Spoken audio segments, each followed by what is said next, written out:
Hello everybody and welcome back to another episode of Microsoft Flight Simulator, and in today's episode we are revisiting Sky4Sim. There seemed to be a lot of questions and a lot of concerns about the way it was presented previously, so I wanted to make another video to correct it and hopefully provide a better understanding of what it is and what it does. If you are interested in acquiring any of my Overkill's tutorial guides for Microsoft Flight Simulator, please consider joining me on Patreon. Patreon subscribers level tier 2 and above have access to all of my guides, as well as any future updates and future guides that will be coming down the road. Link to Patreon can be found in the description below.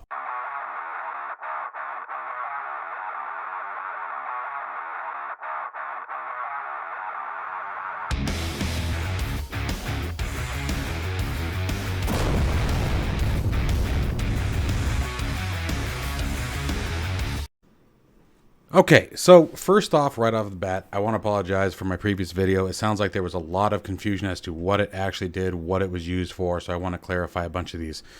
We are going to go through a full demonstration of many of the features of it, as well as talk about some comparisons it has to other applications that are out there. So let's get the big elephant that I noticed in the comments on the previous video out of the way, and that is, yes, it is very similar to Little Navmap. Now, Little Navmap was something that I reviewed a very long time ago, and it's in its infancy. And unfortunately, I really lost touch with it. I don't really know all the features that Little Navmap does. I will say that in the times that I have tried to learn it, it seems to be a little bit more cumbersome than what I'm looking for. However, do not mistake that. I can tell. I installed it night before last. I was messing around a little bit. It is extremely capable software. Little Navmap is a wonderful piece of software that does a ton. I was blown away by how much that program does now and how much it has changed. It is absolutely wonderful.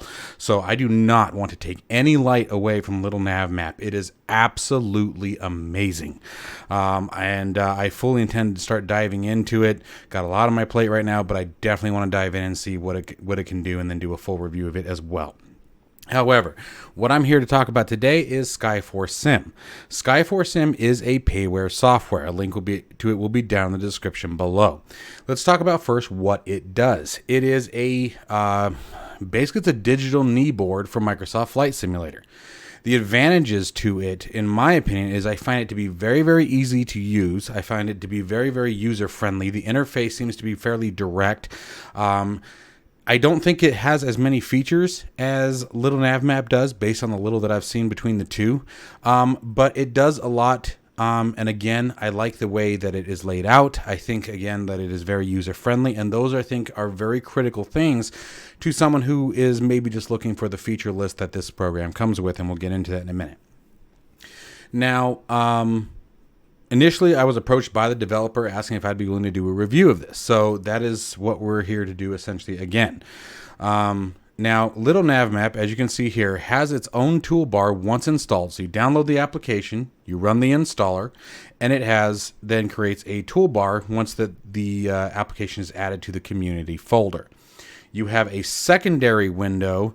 Let me see if I can get on the screen for you guys. Give me just a minute here. There we go. That'll work. And that's this window here. And you can see it says stop server. That's because I have the server running. But if we stop server, this is the window that you essentially launch. It's got an application. Let me adjust the screen size so you can see everything. It's going to be a little weird because one of the displays is 4K and one of them isn't. But you can see it right up here. And this is the application that we launch. We launch that, then this window pops up. Let me re-expand that because I want to make sure you guys can see everything as we load up. So then you launch Microsoft Flight Simulator, and I don't think you actually have to do that in the order, but I launch Microsoft Flight Simulator, and then I will launch this application, and then I will hit Start Server. From Start Server, one of my favorite features about this, especially if you were running a system with multiple monitors and you are not using this in VR. Now, it does work in VR. I want to make that very clear as we start getting into some of the feature list of this program, that it does work in VR. Okay, so one of my favorite parts that was recently added in an update, and let's talk about that for just a second. It has its own updater, which I find to be very, very valuable. I love this kind of stuff. From the help menu, you can open up a guide that breaks down how to install it, its basic functionality, things of that nature. You can visit the website very quickly, sky4sim.com. Again, link down in the description if you guys are interested in checking out. And then finally, check update. You click the check update button. It'll let you know if there's an update available. You can see right there it says no updates. I just did it. But the nice thing is that if there is an update, you click that. It tells you there's an update. You hit download, then you hit install, and boom. So it's self-installing, self-extracting, self-downloading, all that good jazz. You don't have to uninstall it and reinstall it every time. You just simply update the patch over the previous version, which I really like. That makes a big difference to me. Documents. You can import documents. You can import Microsoft Flight Simulator flight plans, which is very handy for IFR flights. Now, I will say that I primarily use this for VFR, but I think it is an incredibly valuable tool for VFR, and we'll get into that. And then you can also upload PDF documents, checklists, flight plans, maybe screenshots that you want, pretty much anything that you want. I'm trying to think about anything outside that you would use, especially for PDF functionality. But you can also open up a management folder. Let me bring that up on the screen here.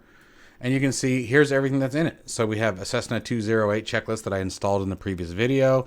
I downloaded and created this PNG of TNCM, Princess Juliana at St. Martin, or Martin, excuse me. And so, that is an advantage too. So actually, I guess let's back up. So that's another example of documentation you may want to import. Aeronautical charts, what's the word I'm looking for? Gosh, I can't think right now. Taxi displays like we saw here, airport diagrams. Gosh, I don't know why I had such a hard time thinking airport diagram. Okay, so you can bring all these documentation into it and have it at the ready inside the sim. So let's get back in the sim and start taking a little bit further look at what this does. Now, you know what? There's actually one more thing I want to show you guys before we leave that window. If we go back to the General tab, one of my favorite things about this now is you can click this link right here and boom. It automatically opens up a browser. I got to rescale the page here. Give me just a minute. Make sure you guys can see all of this. Okay, so we rescale the page, and now you can go to continue here, and boom. I don't know where I got this boom thing. I'm sorry. I'll try to knock that off. But anyways, so from here you have your different tile options for the world map. You can create your flight plan directly from here. I think this is going to be the biggest thing that I find extremely valuable for it. So we come down here, and let's see here. I can't remember where the heck we are here. I think we're in Chandler is where this one is.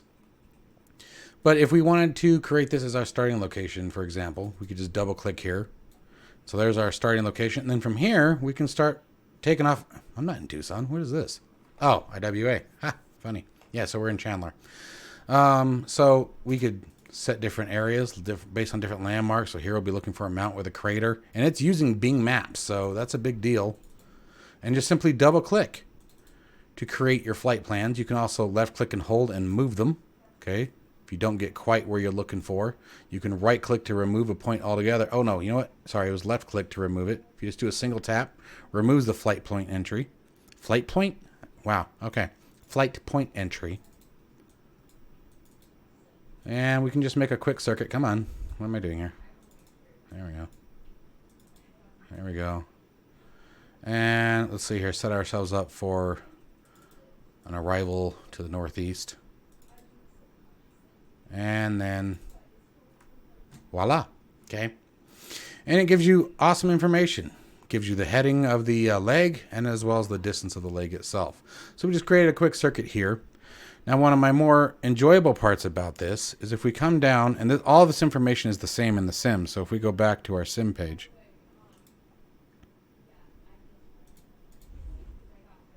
you can do the same thing here. Now, the flight plan isn't created, but let me see if I back out and refresh it. So it does determine what you're looking for. There we go. I like the satellite view because that's the best for VFR. But you have the same options, depending on what you want to do. I don't want to edit this yet, so let's go back to our display capture. But I wanted to show you that the screen is the same and the principles are the same.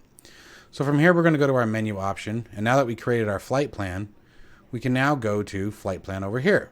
And you can see here's all the information it provides for us. These are each of the legs that we created, the distance of each leg, duration based on flight and target airspeed.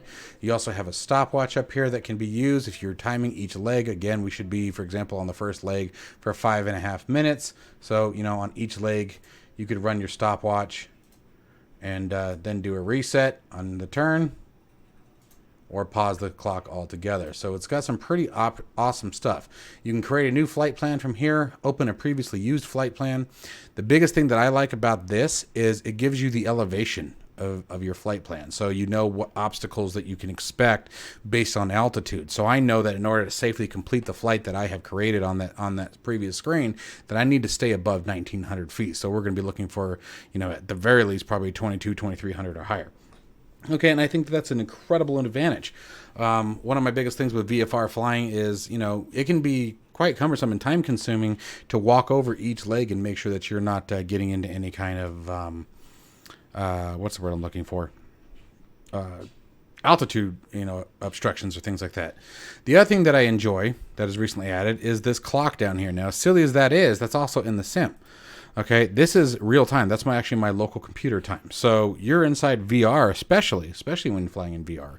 You're inside VR, and you need to keep an eye, you know, like they put in the release notes. Let's say dinner time's coming up. You want to be able to track what time it is. You know, you can just pop that up, and you've got your real time without having to lift your headset. Moving on to some of the other features that I find really handy is airports here. We can simply type in any ICAO. So let's say we're going to KLAX, right? And we can hit search from here. Now you saw also that as I was typing, the camera moved, okay?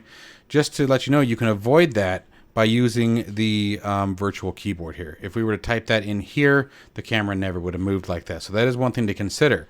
But that's also why I prefer the... oh, hey guys. Hi. I didn't even realize that was working.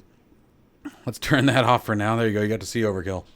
But if we go back up to the display capture, this is one of the reasons why I prefer to do the web browser over the in-game app. And that's just because here I can type as much as I want using my keyboard, not worry about it. Let's go to search here, and we get all of the information associated with KLAX. Everything from its runways, radio frequencies that are primarily used for us, real-time weather information with direction needle. You get your hectopascals, inches reporting, temperature reporting, skies reporting, as well as a satellite view of the map, not topographical. Go into the general tab here, or that's where we were, excuse me. No, general is where I wanted to be.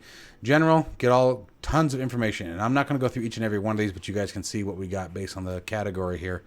All the different comm frequencies, your ILS frequencies that are associated with their corresponding runways, and the real live weather report with a MEDAR readout, if that's the preferred way that you'd like to read it.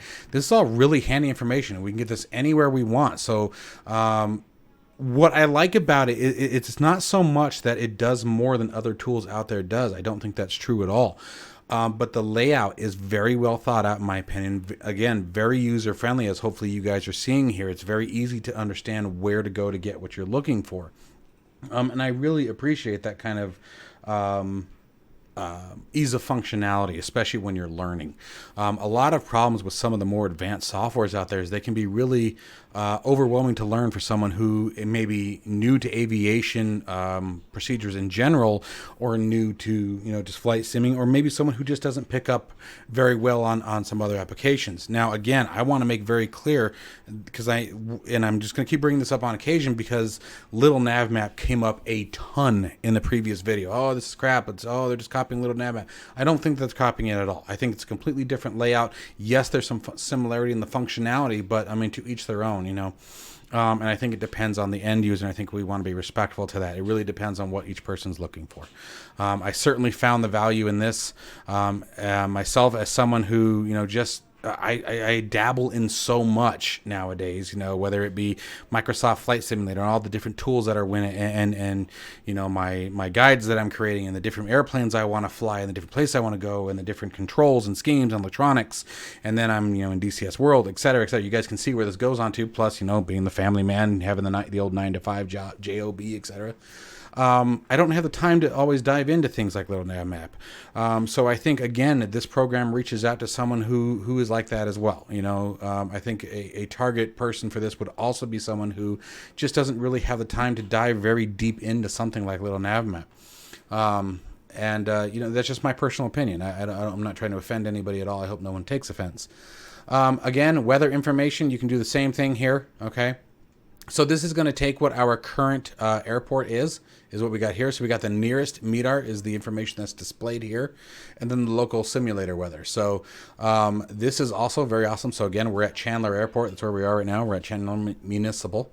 So again, wonderful functionality, very easy to access. And let's see here. What did I miss? I want to make sure I'm catching everything. One of my other things that I like about this is a notepad. As silly as some people may think that is, oh, you can just pull up a notepad. You can, but again, this functionality exists in the simulator as well. So if we come back to the sim again, you know, I can pull this up from here and do the same thing. Go to a notepad, and you still get your, you know, you can still do your taxi instructions, you know. Oh, I was typing too fast, sorry. T-A-X-I. And we can use the keyboard, right? So that is an option. You just have to worry about key bindings triggering different objects in the sim. But, so again, just some options that is available to you guys. Settings here, I'll let you guys walk through this as you choose, but you guys can see some of the options that are here. I want to make sure that I try to make this video as succinctly as possible. Update quality of rendered images with loading PDF files. This is a big one. I think it goes 300, 200, and 100. You know, obviously lower the rendering. This is the resolution if I'm willing to take a bet. I'm willing to bet it's 300 by 300, but that's just a guess. You know, you can adjust the image rendering, your API keys. Got to make sure I block that out. Actually, I don't even know if that matters. Being API keys actually really doesn't matter. You guys can set these up for free, so just keep that in mind. They don't charge or anything. You just have to create an account with Bing. Just Google Bing API key and how to do it, and it'll walk you through it. It's a very simple, short process.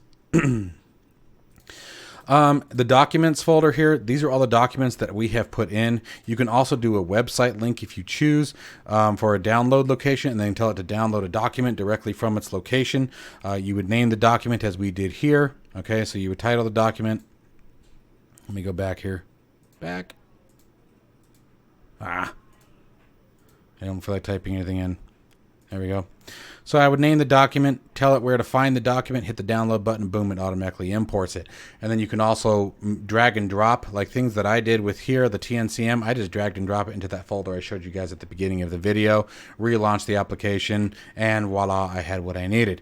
So I'm going to let you guys be the judge on what you think is worth it to you guys.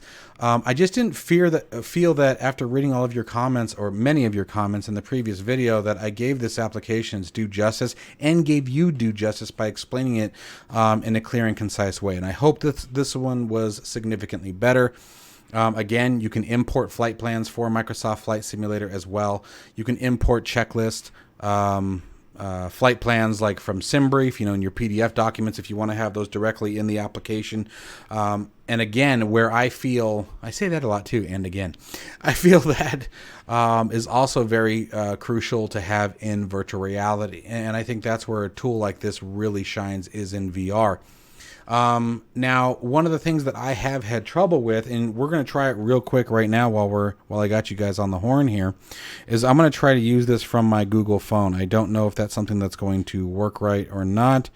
Let's see here. What is the port on this one again? 18085. 18085. So I'm just going to try to load this up on my Android here.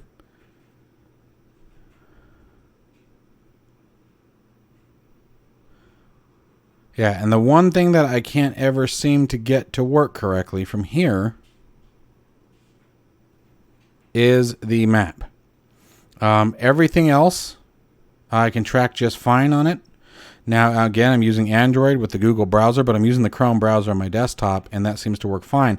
Now, I can access everything else. I can do my searches of different airports, and they work just fine. I'm testing that right now. Search.